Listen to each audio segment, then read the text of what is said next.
I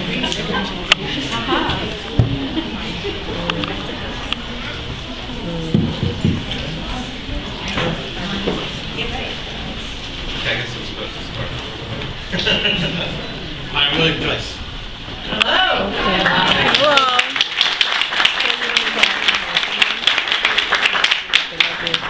Wow. Okay. We're going to show the film in a second. The computer isn't here yet. So, let's see. I started this book in 1999. You guys hear me? Mm-hmm. I started in 1999. I wrote it on an airplane on my way here. Steve Brown was ill. Bill Morris, and he had been at Harper and Row. They're called Harper Collins now. Anyway, he'd been at Harper since they were called Harper Brothers back in 1957, I think is when he started. And now 1951, and so he was just one of those grand old gentlemen of publishing, right? And he was a 3 martini lunch kind of guy. And I was really young. I just got out of school. It was like 2 weeks before that when I first met Bill, and started publishing. And so he took me under his wing, and it was a great apprenticeship for young authors back in the day to learn about publishing from somebody who had been publishing for so long and knew how publishing works. And so he had been such an influence on my life, and he was sick. He had left Harper, and I was really sad about how sick he was. And so I'm in the airplane, and I wrote this story and on notebook paper called The Fantastic Flying Books of Mr. Morris Lessmore. It was a play on his name, Bill Morris Lessmore. Bill was really diminutive. He was a short guy, but a giant at the end. And it was just, it just kind of poured out. Like every now and then it happens when I'm doing a book, it just comes out. And so on a flight from Atlanta to New York, wrote the whole thing and kind of sketched it out. So when I got to Bill's apartment, he was there, he was really sick by then, and so nobody had ever been in his apartment. Like, people had known Bill for 20, 30 years, and had never seen his apartment. So the first time I'd seen his apartment, and it was nothing but books. And there was it was a hospital bed in the middle, and then there was just shelves of books and 2 chairs, so that people came to visit, they could sit on something. And he had grown-up books in one room and kids' books in the other. He liked to keep them separate, except he kept Syndak books in a hallway. And so he's a crusty, fella, dry-witted, didn't really show his emotions a lot, but you always got a feeling that he liked you or didn't like you. And then we sat and talked for a long time. I said, towards the end of the visit, I go, look, I gotta read this to you. I wrote it on the plane. And I didn't know how he was gonna respond. Because like I said, he's kind of a crusty old guy. But he had this great jack-o'-lantern gin, right? He's just he smoked 10,000 cigarettes a day. So he was all croonied up and that croony face, like finished the story, and he's got this big ear-to-ear jack-o'-lantern grin, and he had this really rough little voice. He's like, I really like it. So, and so I knew that I wanted to do this book. But then, this happens a lot on the books, is I'll get all excited about it, and then I won't finish it. Or I'll start it, and I'll take 6 years to finish it. And this was one of those books. It was like that. It was always kind of sad to go back to. And all this crazy stuff happened. Hurricane Katrina came along. I live in Louisiana, and I was working on the book when Katrina happened, and then I saw all this stuff in the course of that disaster. It kind of changed the book a little bit. And at first, Morris Lessmore was just walking down the road and didn't know what to do with himself, and happens upon this place that's full of books, flying books. But after Katrina, I added a few pages where he writing in a book, and a storm comes and blows everything away, including the words in his book. And it was something I kind of saw firsthand. In my hometown, there were like, overnight, there were 40,000 displaced people just suddenly there. And it's a lot of people. And so they had set up shelters for them all over town, but mostly they were in like sports arenas. And so they could put 10,000 cots in a sports arena, a place for 10,000 people. But it was a big, giant room, and they never could turn off all the lights. And so we decided to do this. I got this grant to do a thing where you can talk to displaced people and find out their stories, what happened to them. And you can see, like, you sat down with an interview, and they'd sit down and they'd just this blank look on their faces, and they lost everything. But as they began to tell their story, you just sort of see the light come back into their faces, and it seemed very important, galvanizing for them to get to tell what happened. And so that kind of stuck with me. And then there are all these kids there in the shelters, and they had lost everything. And sometimes they were even separated from either parts of their families or, their grandparents or their parents, and you just never knew. People had to get out of the city in such a scattered and harried way that families were sort of torn apart. So with 10,000 other people that you don't know, and you're sleeping on a cot, and you don't have anything of your own, and you don't have any privacy, and everything must seem so alien, and your life must seem so unsettled. But there are all these companies, these different organizations that, like, with amazing speed, managed to get 5 million books to all these kids throughout the Gulf Coast of this place. First book, RIF, there are a number of different organizations that did an amazing job. And so, going through the shelters, you see these kids sitting on these cots and read the book. And for some of them, it was the first book they'd ever had. A lot of these were really cool kids. But all this commotion's going on, right? Because it's 10,000 people. But here's a kid just, lost.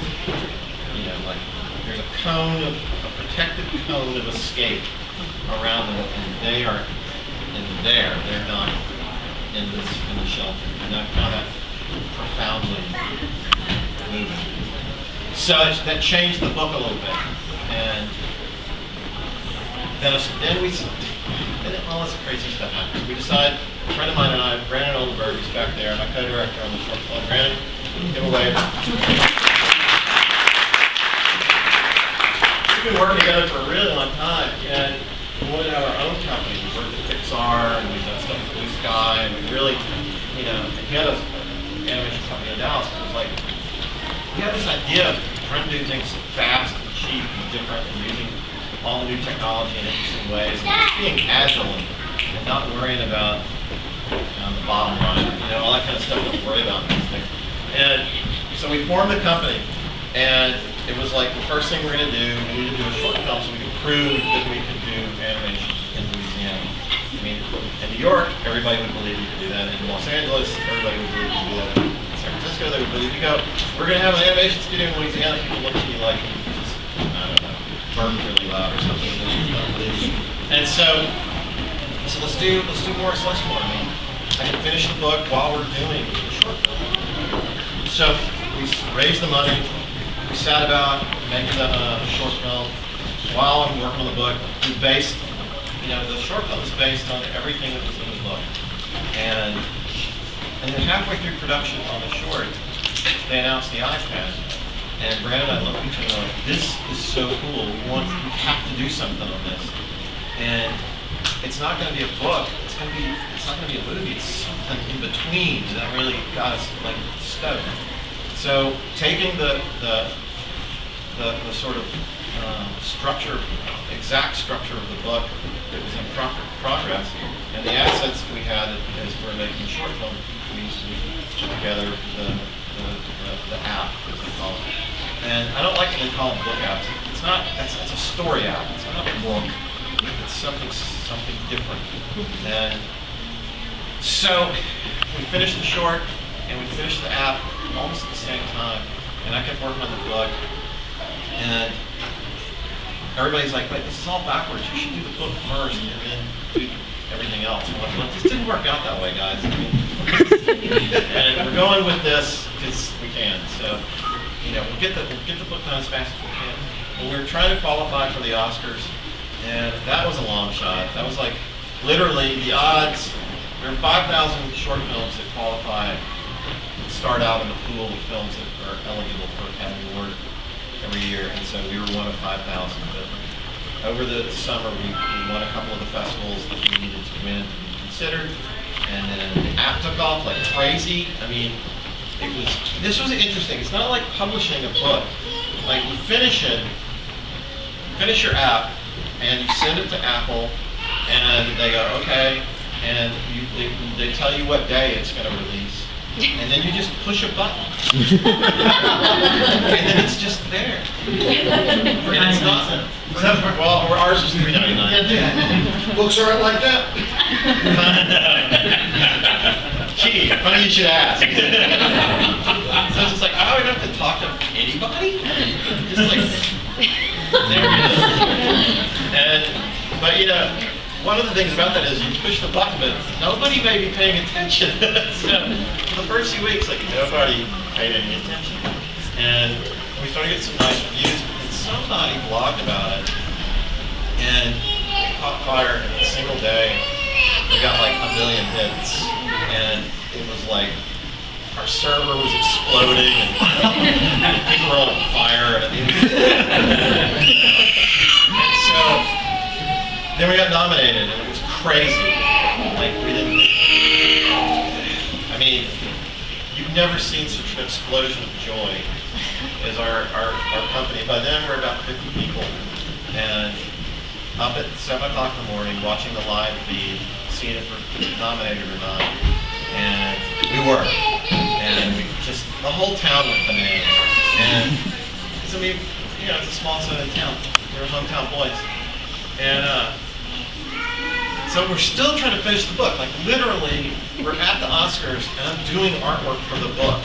And, and it's like, we have to go to this, screening at the Academy. I'm like, okay, and I'm working. I'm doing some of the paintings on my phone. I mean,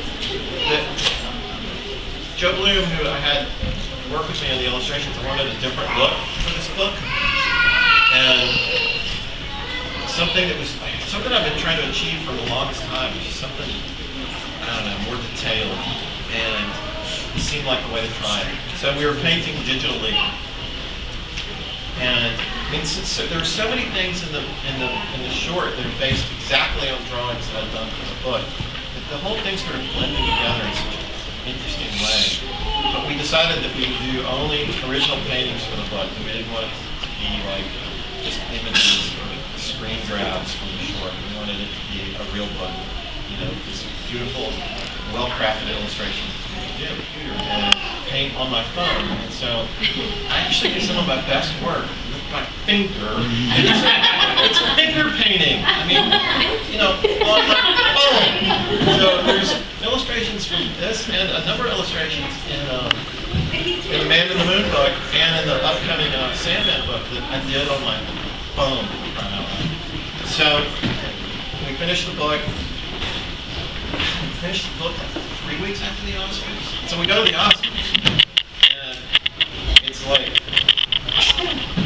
one of these things is not like the other. I mean, we're there with George Clooney, and we're not like George Clooney, okay? We're not like.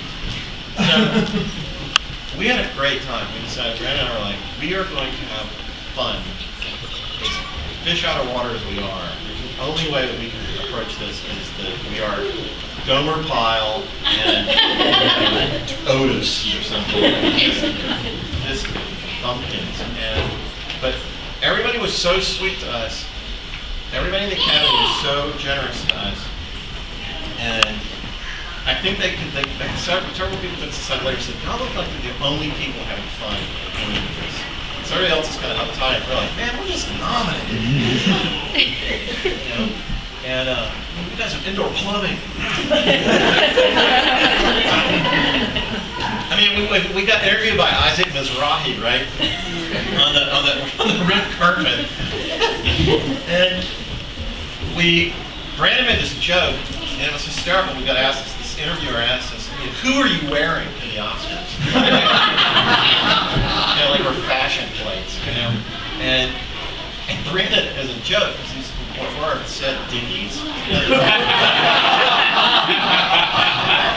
And so Dickies people saw the interview. They called us and they said, we will so make your tuxedos. And so they flew in this guy who was Prince's tailor, and with their construction worker fabrics and stuff, we picked out fabrics and he fitted us for these tuxedos. But the linings of our jackets are made of danger orange, the reflective orange.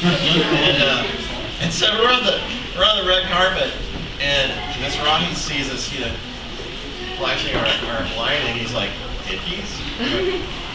You guys get over here. He was talking to us. And he's like, so you're from Louisiana? And we're like, yeah. And he goes, this must seem really big to you. And we're like, yeah, you guys have roofs and everything. And he asked us what look we were going for, and we said, prison, convict, Shaft, 1970s. And he was like, I see it.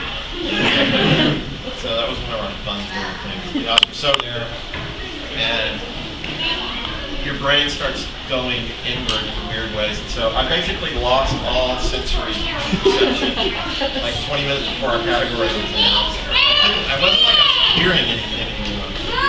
And so when they started saying our category, I was just kind of in this zombie zone. I was just looking straight ahead because the guy who directed the Pixar short for nominated was sitting directly in front of me.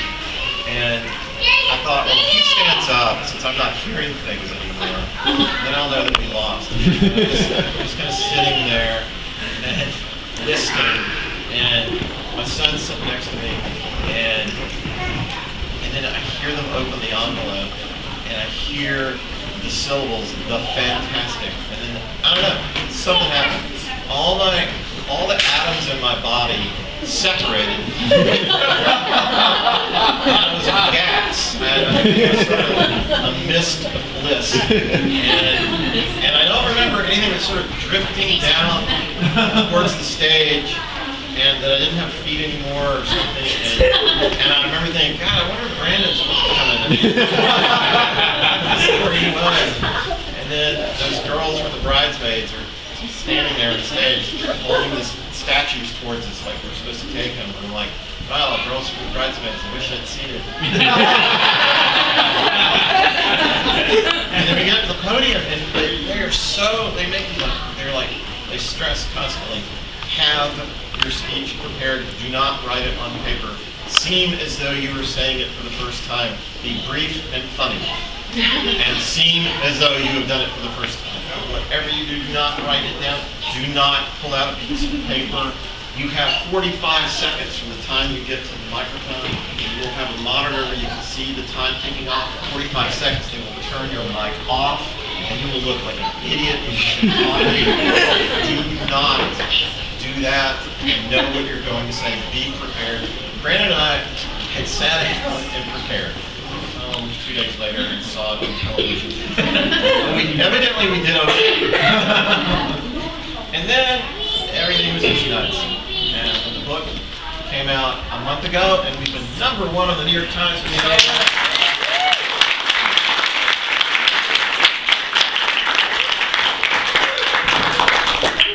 So everything's changing, but our basic, emphasis of our company is books come first, and we're gonna everything we do is a book first, and it'll be these other things, but it doesn't mean that the books.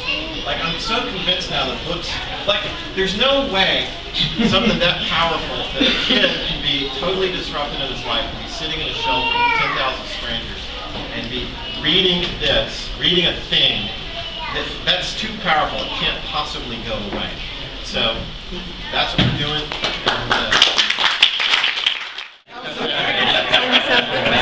Everybody's kind of getting money together. We're working on a bunch of people working so much.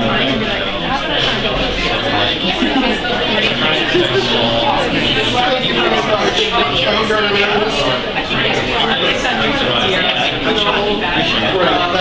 Okay, so you're up.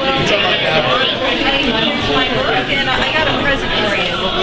It's an envelope with my artwork inside. Alyssa? Thank you, and this is for your aunt. Okay, thanks. That's adorable. Right here.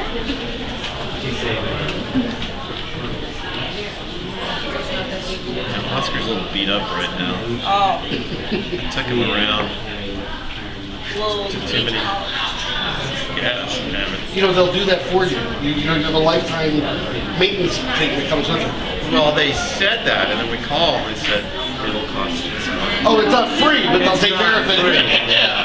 Thank you, Alyssa. Elisa, sweetie, the other. would you like a picture? Yeah, let's just take a quick